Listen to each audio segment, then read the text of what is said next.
It's not easy.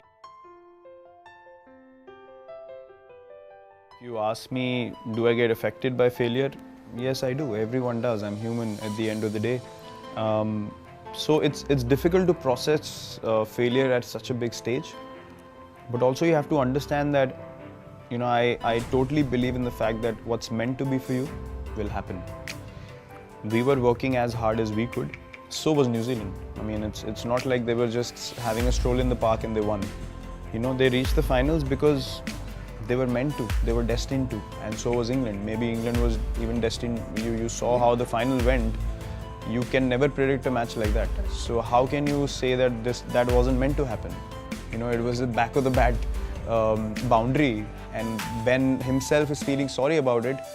It was God sent. I mean, you can't sit down and have any logic or any explanation to that. So it is because we play a sport where we feel like we are involved every ball and you are responsible to make something happen.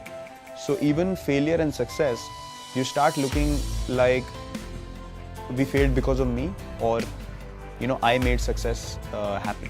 So I think somewhere or the other we need to understand that all we can do is work hard and put in our best effort. As long as your intent is right, your heart is in the right place, and you're going along the right path, and you're doing things with the right intent, that's all you can do. Because no one, as you said, no one wants to go out there and fail or not succeed or have moments like this. No one wants to do that. No one wants to experience that.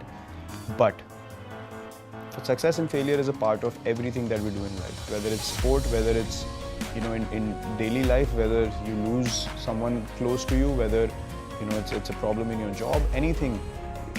It is the truth of life, and you need to be able to accept both with grace. That's the thing that I've learned. You can't go gung-ho when you succeed. You can't say, oh, I'm the king of the world, or we are invincible now. And when you fail, you can't beat yourself down so much that you can't get up again. So I think you need to feel the hurt. You need to feel, where could I have done things differently?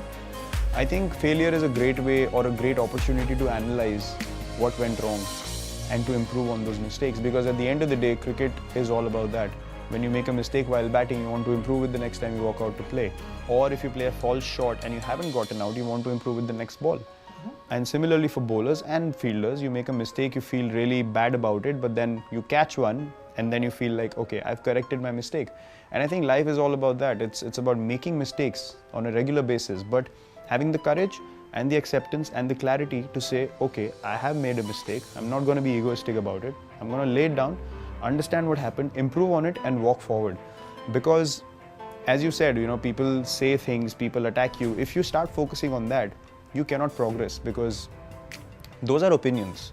Those are things that are happening on the outside. You know what opinion you hold, you know the intent you played with, and you need to be true to that. So the biggest challenge I felt was being true to your own beliefs.